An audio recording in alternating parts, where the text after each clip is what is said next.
যাদের মনোযোগের অভিযোগ আছে যে আমার নামাজে মন থাকে না, তাদের জন্য অনেক রকমের পরামর্শই আছে। তবে আমার এক্সপিরিয়েন্স এবং আপনার আরো অনেক ওলামা ইকরামের যে টিপস আছে এক্ষেত্রে নামাজে মনোযোগ ধরে রাখার ক্ষেত্রে সবচেয়ে কার্যকরী টিপস হলো আপনি নামাজে সময় বাড়ান, আপনার নামাজের টাইম বাড়ান, নামাজের মধ্যে ডিউরেশনটা বাড়ান। যত সময় নিয়ে নামাজ পড়তে পারবেন তত দেখবেন আপনার মনোযোগ ধরে রাখাটা সহজ হয়েছে। যত টাইম নিয়ে নামাজ পড়বেন, আপনি 2 রাকাত নামাজ সাধারণত আপনার 3 মিনিট লাগে, আপনি এটাকে 5 মিনিটে নিয়ে আসেন। 4 রাকাত নামাজে আপনার 5 মিনিট লাগে, আপনি 10 মিনিটে নিয়ে আসেন। যত বেশি সময় নিয়ে নামাজ পড়বেন তত দেখবেন আপনার নামাজের মধ্যে অটোমেটিক মনোযোগ ধরে রাখছে। কিভাবে মনোযোগ রাখছে আপনি নিজের টের পাবেন না। আপনি এটা আজকে থেকে এক্সপেরিমেন্ট শুরু করতে পারেন। আপনি রুকুতে ধরেন 15 সেকেন্ড 20 সেকেন্ড টাইম দেন, আপনি এখন থেকে 30 সেকেন্ড 40 সেকেন্ড টাইম বরাদ্দ করেন, রুকুর জন্য 1 মিনিট বরাদ্দ করেন। আপনি 3 বার রুকু তাসবিহ পড়েন, তো এখন থেকে 5 বার পড়েন। আপনি যে গতিতে পড়েন স্পিডটা কমাই দেন। সব জায়গায় স্পিড ভালো না, মোবাইলে, নেটে, অন্যান্য ডিভাইসে স্পিড খুব ভালো দরকারি। সামান্য একটু হেরফেরের কারণে নতুন মডেল বের করে কোম্পানি যে স্পিড শুধুমাত্র কোয়ার্টার সেকেন্ড বেশি, সেজন্য আইফোন তার আরেকটা মডেল বের করেছে যে হ্যাঁ এটাতে আগেরটার চাইতে স্পিড কোয়ার্টার সেকেন্ড বেশি। ইউটিউবাররা দেখায় দেয় যে ক্লিক করার সাথে সাথে ওইটা চেতিটা আগে কাজ করে, কোয়ার্টার সেকেন্ডও না, দেখা যাচ্ছে 1 সেকেন্ডের 10 ভাগের 1 ভাগ মাত্র। তো ইবাদতের ক্ষেত্রে হলো উল্টো। এখানে হলো যত বেশি আপনি, বিশেষ করে নামাজের ক্ষেত্রে যত বেশি আপনি টাইম এখানে ইনভেস্ট করতে পারবেন তত বেশি কোয়ালিটি বাড়বে। এই জন্য ভাই নামাজের কোয়ালিটি আমাদের বাড়ানো দরকার। যদি ভালো মুসলিম আমরা হতে চাই, নামাজটাকে যদি আপনি এনজয় করতে চান, নামাজটা যদি আপনার পরিতৃপ্তি পায়, অনেকে আমরা নামাজ পড়ে মজা পাই না, এটা জাস্ট একটা দায় মুক্তির ব্যাপার, একটা কি বলে এটাকে একটা বোঝা, এটা পড়ে ফেলতে পারলে শেষ হয়ে যায়। দেখবেন যে কোনো সময় আপনার সামনে যদি 2টা অপশন থাকে, খাবার খাওয়া, নামাজ পড়া, প্রচন্ড ক্ষুধার্ত আছে, এদিকে নামাজেরও টাইম হয়েছে, কোনটা আগে করি আমরা? খাওয়া আগে না নামাজ আগে? আপনার ক্ষুধা লেগেছে খুব, আবার এদিকে নামাজের টাইম হয়েছে, কোনটা আগে করি আমরা?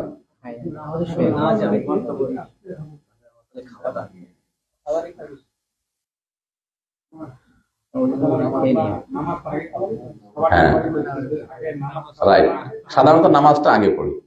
কেন পড়ি আগে নামাজটা? নামাজের প্রতি অনেক মনোযোগ, নামাজের প্রতি অনেক ভালোবাসা, সেজন্য। কেন?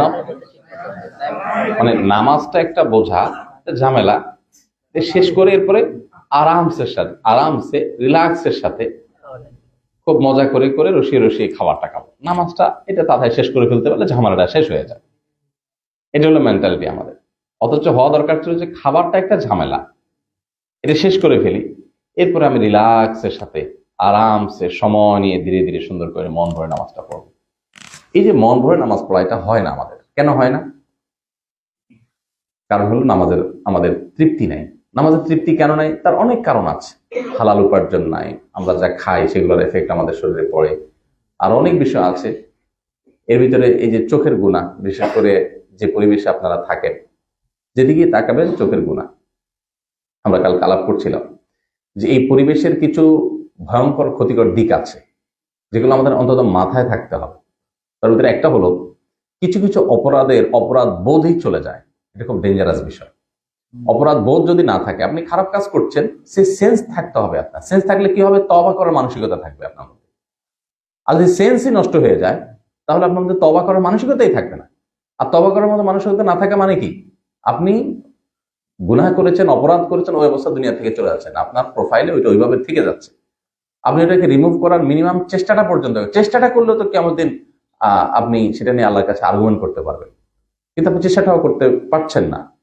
যেমন ধরুন এখানে চোখের গুনাহ, চোখে পরনারীর সৌন্দর্য অবলোকন করা হালাল না হারাম? কিন্তু পরিবেশটা এরকম আপনার হয়ে গেছে যে এটা থেকে বাঁচা অলমোস্ট অসম্ভবের মতো হয়ে গেছে। মিউজিককে আল্লাহ সুবহানাহু ওয়া তাআলা হারাম করেছেন এবং সারা বিশ্ব উলামা ইকরাম প্রায় একমত, হাতে গোনা 2-4 জন বিচ্ছিন্ন মতের লোক ছাড়া। কিন্তু আপনি দেখবেন যে আপনার হিতাহিত জ্ঞান কাজ করছে না। আপনি দেখবেন যে আপনার কাছে এটা খারাপ মনে হচ্ছে, আপনি সারাক্ষণ শুনছেন অবলীলা, রাস্তায় ঘাটে, রেস্টুরেন্টে, ইভেন লিফটে উঠেছেন, সব জায়গা এমন ভাবে ডিজাইন করা হয়েছে। একটা ইন্টারেস্টিং বিষয় কি জানেন? শরীয়ত যেগুলোকে যত বেশি কঠোরভাবে নিষেধ করেছে, আজকের সভ্যতা সেগুলো তত স্ট্রংলি এস্টাবলিশ করা হয়েছে। আপনি একটা একটা করে মিলান সবগুলো, এগুলো কি কাকতালীয়? ডেফিনেটলি না। এখানে মানে শয়তানের সাথে আপনার একটা টানাটানি হয়। শয়তান তার অনুসারীদেরকে দিয়ে কোরআন হাদিসে যা যা নিষেধ করেছে যেন বাই প্ল্যান সেগুলোকে আরো অ্যাগ্রেসিভলি ইয়ে করা হয়েছে, এস্টাবলিশ করা হয়েছে। আপনি দেখেন, পুরুষের জন্য টাকনুর নিচে পোশাক পরা হারাম। পোশাক পরা হারাম বলতে উপরের দিকের পোশাকগুলো হারাম, মোজা পরা হারাম না। লুঙ্গি, পাজামা, প্যান্ট, জুব্বা, যে সমস্ত পোশাক উপর দিক থেকে নিচে ঝুলে, এরকম পোশাকগুলো টাকনুর নিচে পরা হারাম। নবী সাল্লাল্লাহু আলাইহি ওয়াসাল্লাম বলেছেন, মাসরান কাবান ওয়া জারিফিন নার, মানুষের টাকনুর নিচে যে পোশাক যায় সেটা জাহান্নামে যাবে। এখন আপনি দেখেন আজকের সভ্যতায় পুরুষের পোশাক সবই টাকনুর নিচে প্রায়। আবার মেয়েদের ব্যাপারে দেখেন উল্টা, মেয়েদের ব্যাপারে শরীয়ত বলছে টাকনুর নিচে করো, সেটা হলো এখন উপরে। দেখেন, পুরুষের জন্য বলা হয়েছে টাকনুর উপরে পড়ো, ওইটাকে টাকনুর নিচে নামায় ফেলছে। আর মেয়েদের জন্য বলেছে কি নিচে পড়ো, সেটা উপরে। এটা ওয়ার্ল্ড ওয়াইড আমি বলতেছি। আচ্ছা, পুরুষদের জন্য সীমানা হলো হাঁটু এবং টাকনুর মধ্যবর্তী, হাঁটু এবং টাকনুর মাঝামাঝি, এটা হলো সীমানা।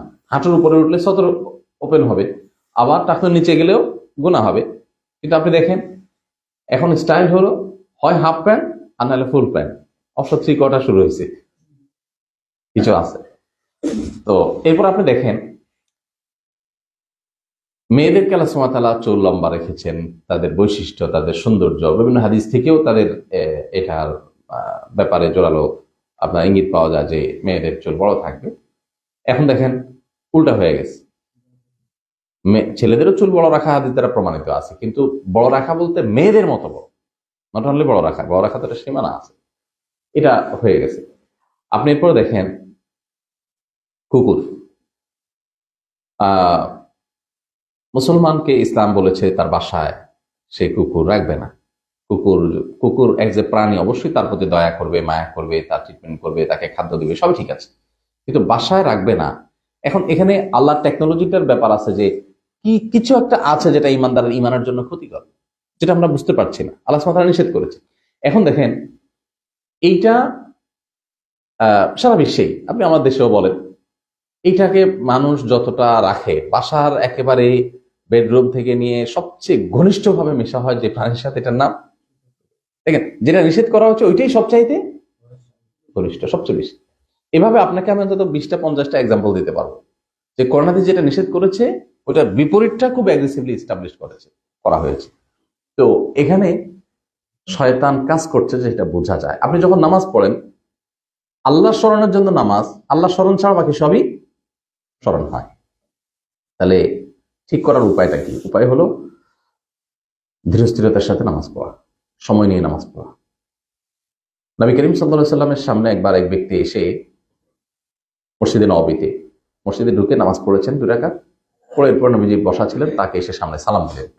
সালাম দেওয়ার পর নবী করিম সাল্লাল্লাহু আলাইহি সাল্লাম জবাব দিয়েছেন, জবাব দিয়ে বললেন, ইরজি' ফাসাল্লি ফাইন্নাকা লাম তুসাল্লি, যাও আবার নামাজ পড়ো, কারণ তোমার নামাজ হয়নি। এরপর দ্বিতীয় দফা বেচারা আবার 2 রাকাত নামাজ পড়ে আসলেন। আসার পর নবী সাল্লাল্লাহু আলাইহি ওয়াসাল্লামকে আবারও সালাম দিলেন, তিনি আবারও সালামের জবাব দিয়ে বললেন, যাও তুমি নামাজ পড়ো, তোমার নামাজ হয়নি। থার্ড টাইম একই কাহিনী ঘটলো যে নবী সাল্লাল্লাহু আলাইহি ওয়াসাল্লামের কাছে এসে তিনি সালাম দিলেন, এবার নবী সাল্লাল্লাহু আলাইহি ওয়াসাল্লাম বললেন, তোমার নামাজ হয়নি, আবার পড়ো। এবার ওই সাহাবী বলছেন, হে আল্লাহর রাসূল, আল্লাহর শপথ করে বলছি যে এর চাইতে ভালো নামাজ তো আমি আসলে জানি না, আপনি আমাকে শিখাইয়া দেন। আচ্ছা, আমরা হলে কি করতাম বলেন তো? 3বার নামাজ পড়েছেন ওই সাহাবী, পরে 4র্থবার আসার পরে তাও এভাবে বলেছেন যে আমি এর চেয়ে ভালো পারি না, আমাকে আপনি শিখাই দেন। আমরা হলে প্রথমবার, দ্বিতীয়বার, তৃতীয়বার, 4র্থবার পর্যন্ত যদি একই কথা আমাদেরকে বলা হতো, আমরা কি করতাম? মানে আমাদের রিপ্লাইটা কি হতে পারতো? না না, নবী সাল্লাল্লাহু আলাইহি ওয়াসাল্লাম বললে তো আমরা মানে খুব হার্ড কিছু বলতাম না, কিন্তু কি বলতাম? সর্বোচ্চ ভালো হলে আমরা কি বলতাম? হ্যাঁ হ্যাঁ হ্যাঁ, এক্সাক্ট। আমরা হলে বলতাম সমস্যাটা কোথায়, তাই না? মানে অভিযোগের সুরে বলতাম যে আপনি আমাকে একই নামাজ 3বার পড়াইলেন, বলে দিলেই তো হয়, সমস্যাটা কোথায়? দেখেন সাহাবীরা কেন সাহাবী হয়েছেন, আল্লাহ কোরআনে বলেছেন হুয়া জিত্তাবাকুম, সাহাবীদেরকে আল্লাহ তাআলা তার রাসূলের জন্য নির্বাচন করেছেন। মানে তাদের সাথে আমাদের যে কোনো কম্পেয়ার চলে না, তাদের মেন্টালিটি, তাদের ধৈর্য, তাদের আনুগত্য, এগুলোর সাথে যে আমাদের কোনোভাবে কম্পেয়ার চলে না, এটা আপনি প্রতিটা হাদিসের মানে খাঁজে ভাঁজে আপনি খুঁজলে পাবেন। এটা আমাদের মূল টপিক না। যাই হোক, এখানে ওই ব্যক্তিকে নবী সাল্লাল্লাহু আলাইহি ওয়াসাল্লাম পরে শিখালেন যে দেখো তুমি যখন দাঁড়াও সূরা কিরাত পড়ো, এরপর তুমি রুকু করবে, হাত্তা তাতমাইন্না রাকিআন, রুকু করে তুমি একেবারে স্থির হওয়া পর্যন্ত ওয়েট করবে। তার মানে তারপর তোমার রুকু স্টার্ট হলো, রুকু করবে। রুকু করার পর তুমি যখন দাঁড়াবে টান টান সোজা হয়ে দাঁড়িয়ে অপেক্ষা করবে। এরপরে তুমি যখন সিজদায় যাবে হাত্তা তাতমাইন্না সাজিদান, সিজদায় গিয়ে একই অবস্থা, তুমি স্থির হয়ে সিজদায় আগে পজিশনে চলে যাবে, তুমি প্রশান্ত চিত্ত হয়ে যাবে, কোনো তাড়াহুড়া নাই, হুলস্থুল নাই। এরপর তোমার সিজদা স্টার্ট হলো, সিজদা থেকে উঠে টান টান সোজা হয়ে অপেক্ষা করবে, তারপরে তুমি আবার সিজদা করবে। এভাবে তুমি নামাজ পড়বে। এবার আসেন আমরা আমাদের নামাজের সাথে মিলাই এই হাদিসের সাথে। আমরা সাধারণত হাতটা বাঁধতে দেরি, সুবহানাকাল্লাহ পড়তে দেরি নেই, মানে মাঝে কোনো গ্যাপ ট্যাপ নাই যে একটা কাজের পরে আরেকটা কাজে ধারাবাহিকতা আছে, ধারাবাহিকতার তোয়াক্কা নাই। হাত বাঁধলাম সাথে সাথেই মানে গুলির মতো শুরু হয়ে যায়, সুবহানাকাল্লাহ বিহামদিকা বারাকা ইসমুকা আলা জাতি এমন গতিতে আমরা পড়ি যে এটা আসলে কোনো কোয়ালিটি থাকে না। এরপর আসলে রুকুতে আপনি বললেন আল্লাহু আকবার, রুকুতে গেলেন, রুকুতে যাওয়ার সময় আমরা রুকুতে গিয়ে স্থির হব, মাথা কোমর বরাবর হবে, পজিশনে যাব, তারপর প্রশান্ত চিত্ত, ইম্পর্টেন্ট বিষয়, প্রশান্ত চিত্ত, মুতমাইন্নান। প্রশান্ত চিত্ত বলতে আমার কোনো হুলস্থুল নাই, তাড়াহুড়ো নেই, কিন্তু আমাদের কি, আমরা রুকুতে গেলেই এমন ভাবে সুবহান রাব্বিয়াল আযীম শুরু করে দেই যেন আমার অনেক জরুরি কাজ আছে, তাড়াতাড়ি রুকু থেকে মাথা সোজা করে দাঁড়াতে হবে। পরে হয়তো আমার কোনো জরুরি কোনো কাজ নাই। তো রুকুর তাসবিহ গুলো অনেক সময় দেখা যায় সুবহান রাব্বিয়াল আযীম এটা মাঝপথ থেকে শুরু করেন, আল্লাহু আকবার দান অবস্থায় বলা শেষ খুব কুইকলি, আর আপনি কোমর বাঁকা করতে করতে সুবহান রাব্বিয়াল আযীম একবার বা আধাবার বলা শেষ, আর পজিশনে গিয়ে হয়তো আরেকবার বলা হয়, আর তৃতীয়বার চিন্তা করি এই রুকুতে থেকে থেকে পড়বে কে, উঠতে উঠতে আরেকটা শেষ, তাহলে যাইতে পথে একবার, আসতে পথে একবার, মাঝে একবার। এই হলো রুকু। সিজদার অবস্থা আপনি একই রকম দেখবেন, সোজা হয়ে কোন রকম দাঁড়ায়া, মানে আমরা আমাদের এই যে আমরা মুখ চলেন আমাদের শুরু থেকে একটু মিলাই দেখেন, আল্লাহু আকবার থেকে নিয়ে সালাম ফেরানো পর্যন্ত একদম নন স্টপ মুখ আমাদের চলতে থাকে। মানে আমরা যদি পারতাম বাসায় সূরা কিরাত তাসবিহ সব পড়ে শুধু মসজিদে এসে পারফর্মটা করে দিতাম, রুকু সিজদা গুলো শুধু আমরা করে চলে যেতাম, আগে ভাগে পড়ে যদি আসতে পারতাম অগ্রিম, তাহলে আমাদের কাছে আরো ভালো লাগে।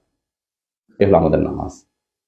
নবী করিম সাল্লাল্লাহু আলাইহি ওয়াসাল্লামের হাদিস থেকে আমরা জানি যে অনেক নামাজি আছে যাদের নামাজ আল্লাহর কাছে যাবে না। ফেরেশতারা ময়লা কাপড় চোপড় যেরকম ছুঁড়ে ফেলে দেয় মানুষ ময়লা ড্রামে বিনে, ঠিক এভাবে তার নামাজকে তার মুখের উপর ছুঁড়ে ফেলে দিবে যে যাও, তোমার নামাজ আল্লাহ সুবহানাহু ওয়া তাআলা এটার মুখাপেক্ষী না।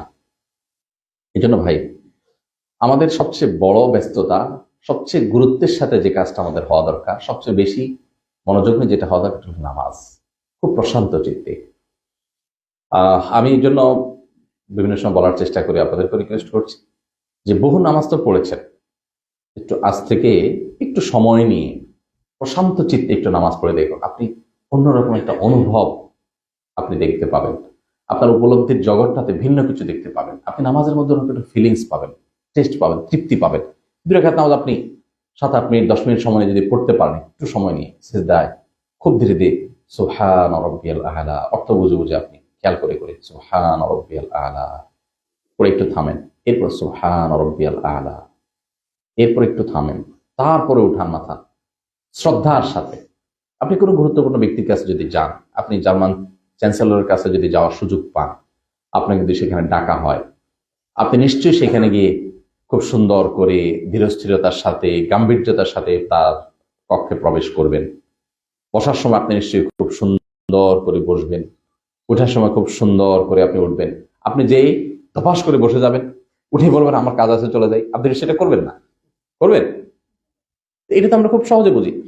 নামাজটা তো আল্লাহ সুবহানাহু ওয়া তাআলার সাথে সাক্ষাৎ, নামাজটা তো আল্লাহ সুবহানাহু ওয়া তাআলার সাথে, এটা মেরাজের মতো, মুনাজাত মা আল্লাহ, মুসলিমের হাদিসে আসছে, আল্লাহর সাথে কথোপকথন, আল্লাহর সাথে আলাপচারিতা। আপনি যদি জার্মান চ্যান্সেলরের সাথে আলাপ করার সময় আপনি যদি এত আপনি ধীরস্থিরতার সাথে এত মাধুর্যতার সাথে করেন, তো আল্লাহর সাথে না আল্লাপের সময় বলছেন সুবহানাল্লাহ, কিভাবে সম্ভব? এই নামাজ আমাদের বেশিরভাগ মুসলমানদের নামাজ আমাদের হয় না, ত্রুটিপূর্ণ নামাজ হয়। এই জন্য ভাই আমরা প্ল্যান করি যে পরিমাণ অনেক বেশি না পড়তে পারলেও ফরজটুকু যেটুকু পড়ি আমরা যেন সময় নিয়ে পড়ি, ধীরস্থিরতার সাথে পড়ি, ভালোভাবে পড়ি, উত্তম রূপে পড়ি। নবী সাল্লাল্লাহু আলাইহি সাল্লাম বলেছেন কিয়ামতের আগে মসজিদ ভর্তি মুসল্লি হবে, পুরো মসজিদ ভরে যাবে, কিন্তু একটা মানুষও থাকবে না যার নামাজের ভিতরে কোয়ালিটি আছে, যার নামাজের ভিতরে সে মনোযোগ আছে। মুসলমানদের মূল শক্তির জায়গা কিন্তু এই এই স্পিরিচুয়াল ইবাদত, যে যে ইবাদতের মাধ্যমে সে আল্লাহর সাথে কানেক্টেড হয়ে যাবে, তখন তার অসম্ভব সম্ভব করবেন আল্লাহ রাব্বুল আলামিন, তার খেলাতে সব যোগ্যতা দিয়ে দিবেন। মুসলমানরা অনেক উন্নতি অগ্রগতির চরম শিখরে গেছে, কিন্তু তাদের মূল শক্তির জায়গা ছিল তাদের এই আল্লাহর সাথে কানেকশনটা, ইবাদতটা। আমাদের ওইখানে উইকনেস আছে, কোত্থেকে আমাদের উন্নতিটা হবে? সো আজকের মূল আলোচনার বিষয় হলো আসুন নামাজকে সুন্দর করি। আল্লাহ তাআলা সব কাজকে যেটা করবেন, পড়বেনই যখন সুন্দর করে পড়েন, কোয়ালিটির সাথে পড়েন। যে নামাজ পড়ে কোনো কাজে আসবে না সেটা কেন করবো, লাভ কি? আমি অবশ্যই কোয়ালিটি বাড়ায় ভালো করার চেষ্টা করবো ইনশাআল্লাহ। আল্লাহ আমাদের তৌফিক দান করুন।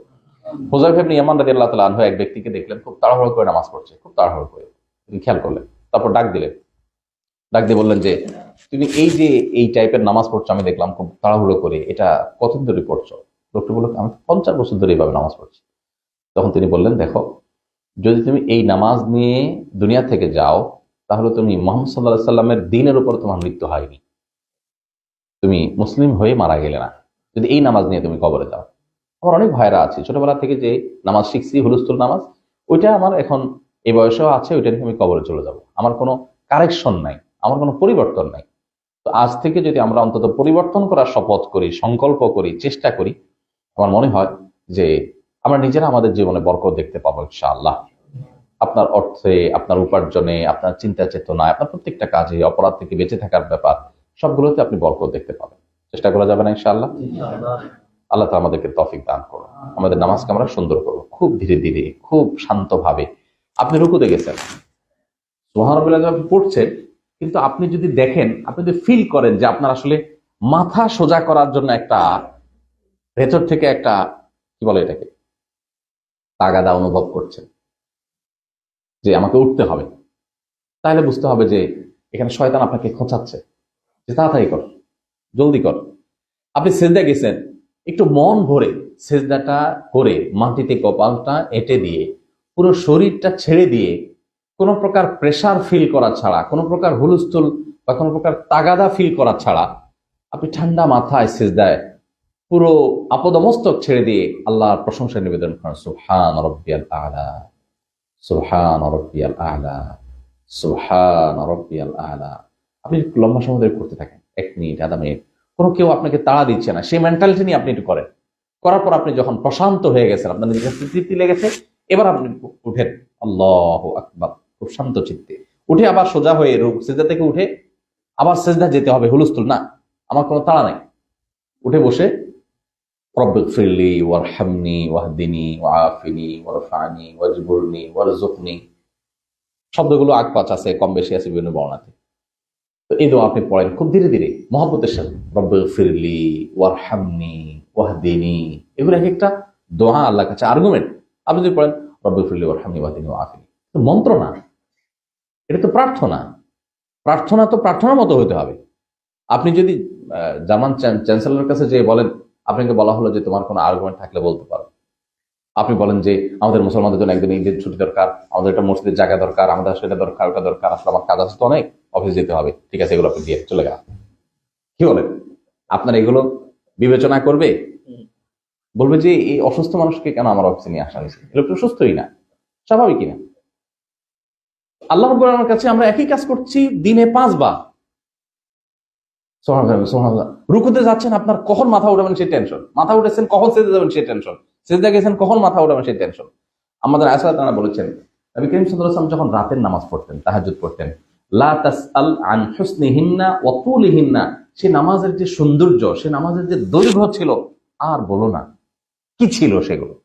তখন তিনি বলছিলেন, দেখেন আমাদের কত ফ্যাসিলিটি, সুবহানাল্লাহ, বাইরে এত ঠান্ডা, বাট এখানে আমরা কোনো ঠান্ডা ফিল করছি না, আপনারা সব জ্যাকেট গুলো খুলে রেখে দেন, তার মানে হিটার আছে, কমফোর্ট, ফিল করছেন এখানে ঠান্ডা নাই।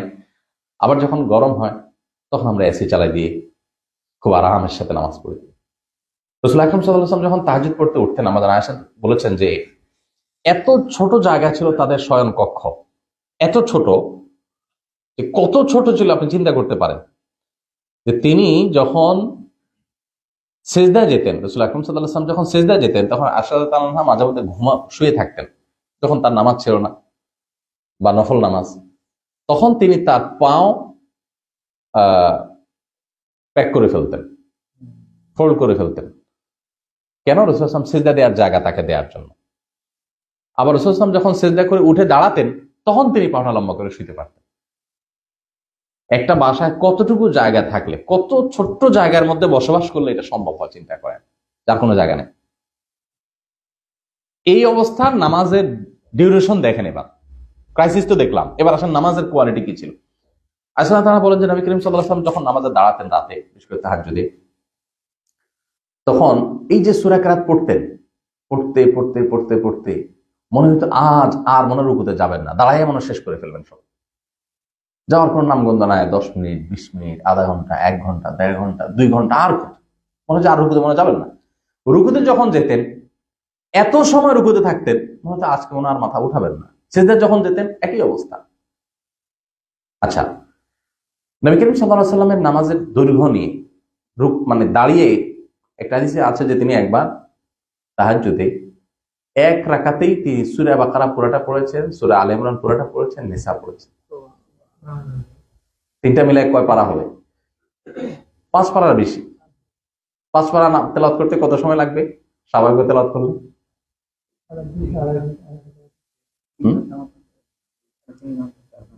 আপনি একেবারে যদি কম করেও হয় তাহলে সেক্ষেত্রে 3.5 ঘন্টা, 3-3.5 ঘন্টার নিচে তো সম্ভব না।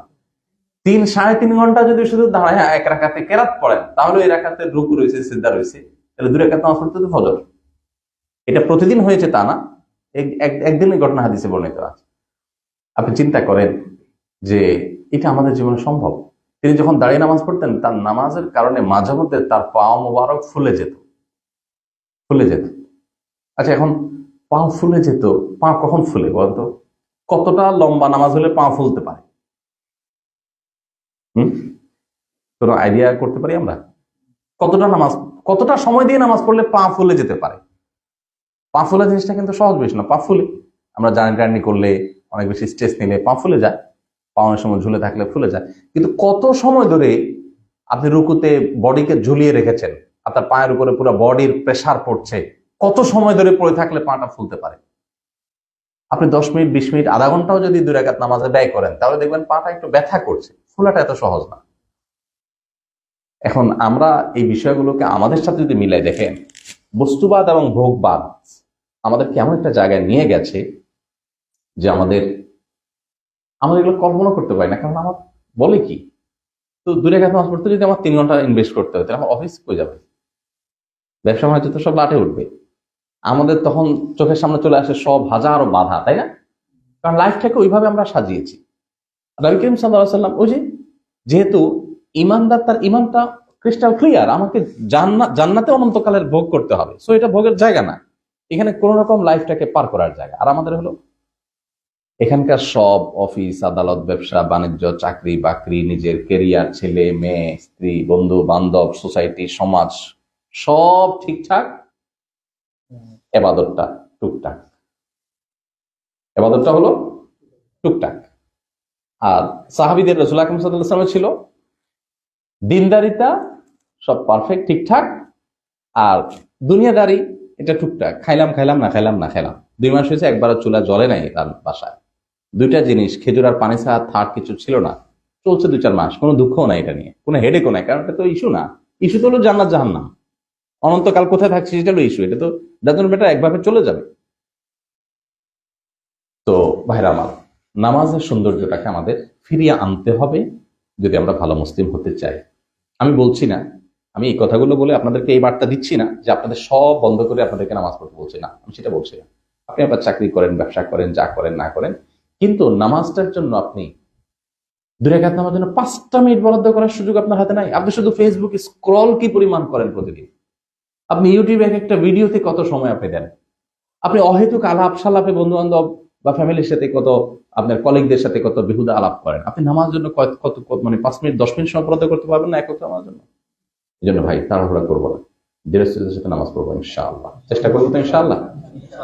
আল্লাহ আমাদের সবাইকে তৌফিক দান করুন, আমরা যেন নামাজকে সুন্দর করতে পারি।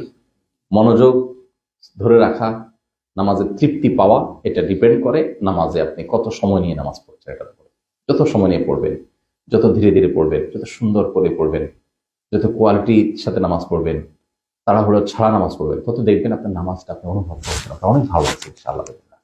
আল্লাহ তাআলা আমাদের সবাইকে, শুধু নামাজ না, আমাদের মূল ভূমিকাতে আমরা বলেছিলাম ইন্নাল্লাহা ইউহিব্বু ইযা আমিলা আহাদুকুম আমালান আন ইউতকিনাহু, যে কোনো কাজ করব ভালোভাবে করব, এটা হলো মূল ভূমিকা।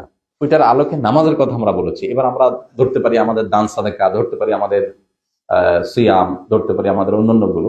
আমি শুধু একটার মধ্যে আজকে থাকলাম, যে নামাজটাকে আমরা সুন্দর করবো ইনশাআল্লাহ।